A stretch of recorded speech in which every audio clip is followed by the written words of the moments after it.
magiging maaksyon ang mga kaganapan ngayong buong linggo. Dahil sasabak tayo sa mundo ng mga action stars.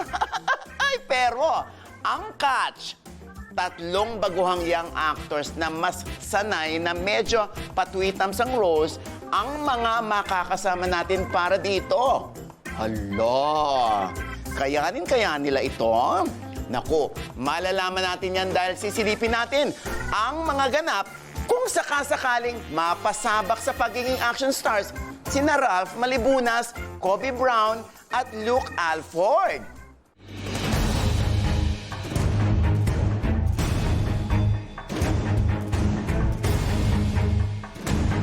Hi po, ako po si Kobe Reese Brown, 19 years old, taga Parañaque po ako, and ang occupation ko ay Star Magic Star Hunt artist.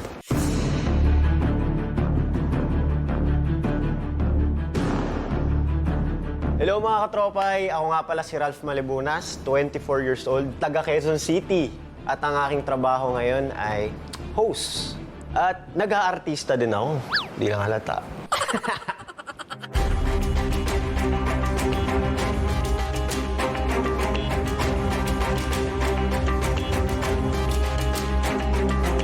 Ako po si Luke James Alford. I'm 18 years old from Batangas City and I'm a Star Magic artist. 2 years na po, I've been in the industry and I've played so many roles so far. Yung mga roles ko po that I've played sa connected movie, bully role, medyo konyo, ghost sa Love in 40 Days, drummer in Teen Clash. This is kind of controversial, but a drug dealer in The Chosen One, actually produced by Pai. Nag-aartista ako almost, pero 2 years pa lang kasi nag-start pa lang ako eh. First movie namin na connected, ako nga pala si Jen dun. Si Jen isa siyang hopeless romantic na buko boy. Siyempre ang pangalawa naman, ang Teen Clash. Teen Clash, ako naman si Ken dun. Anime geek ako dun and gitarista ako. At meron din ako mga ibang mga shows, pero cameo lang ako doon, yung tipong dumaan lang ako eh. Nag-start ako noong 2015 as sa The Voice. So, 8 years. 8 years na po ako sa ABS sa karir ko. So yun, after ko mag-The Voice, na salang ako sa Ikaw Lang Ay Ibigin, Dreamscape. Kasama ko doon sina Ate Kim.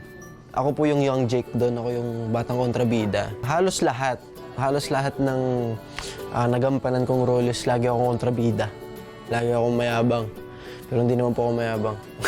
I think yung dream role ko is to be in a horror movie. I've always wanted to be in a horror movie. Gusto ko, ako yung main character. Gusto ko kasi yung drama eh. Yung drama na makikita talaga yung acting ko, yung mga family movies, ang tipong makikita nila yung pag-iyak ko. Kasi lagi na lang katatawanan yung ginagawa sa akin. Hindi, pero di ako nagre-reklamo. Gusto ko yung mga barilan, ganyan, suntukan. Pero ako po yung kalaban. Ako po yung kontrabida. Hoy! Hello po. Hoy, hello. Po kayo. Hello po. Hello po. Yes. Maraming salamat po. Kobe, Opo. Ralph, Luke po. Luke. Kumusta kayo mga pre? Goods Ayos lang naman po. Okay naman po. Goods lang. Di ba kayo nanibago? Chill lang po. Nanibago po. Kanina sa dressing room, baklang-bakla ako eh. Tapos lalaki. Okay, and then natutuwa ako kasi magkakasama-sama tayo para sa isang proyekto na ito. Siyempre, kayong tatlo, gusto ko kayong i-welcome dito sa KSS Universe. At ito nga, excited na akong ipakita sa inyo yung ating susunod na project. Meron akong gustong ipakita sa inyo. Gusto niyo ba mag-inuman tayo? Bata pa ako eh. Bata po kami eh. Hindi, tubig lang naman to. Kahit nga sanggol ka, umiinom ka ng tubig.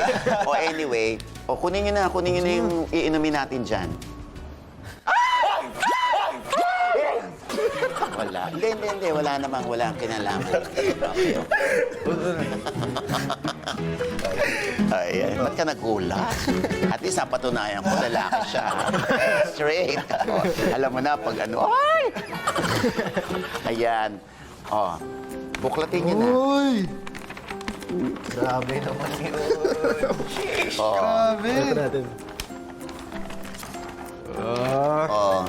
Nakakagulat kasi hindi ko in-expect na may poster na kaming 3 kaagad. Sige nga, look, gusto ko makita, gusto ko marinig kung paano mong bibigkasin yan eh. Oo, yung galit na galit ka dun sa tao. Kaya yan ang sinabi mo. Oh. Babangon ako para itumba ka. Doon pa lang sa caption na yun or doon pa lang sa title na yun, naku mukhang maangas na kaagad yung gagawin ah. O ikaw naman ngayon, Kobe. Babangon ako para itumba ka. Sabi mo, Parang bawal po yun o ikaw naman, Ralph. Yung galit, yung mag-ano ka muna, karga ka muna, karga. Galit na galit ka sa kanya, oh. Kasi, syempre, pamilya mo. Pamilya mo, nilipol niya eh. Oh, gaganti ka ngayon. Oh, go. Babangon ako para itumba ka. Ulit. Babangon ako para itumba ka. Sino yon? Siya, di ba? Turo mo. Oh, go. Babangon ako para itumba ka. Okay ba sa inyo? Ayan, ganun mga aktingan ha. Nako, umpisa pa lamang po yan ha. At nakita na natin yung angas nila. Oh, bagay na bagay sa inyo ha, in fairness. At yun na nga, dahil kayo ang nasa poster na yan, ha, kayong 3 mismo ang magiging action star ng susunod naming pelikula dito sa KSS Studio. Nakakatuwa po kasi action nga po yung parang gagawin namin. Kinakabahan ako kasi alam ko hindi madali na maging action star. Hindi ko in-expect na gagawin ko to sa buong buhay ko. 1, 2, 3, 4, we're ready for more.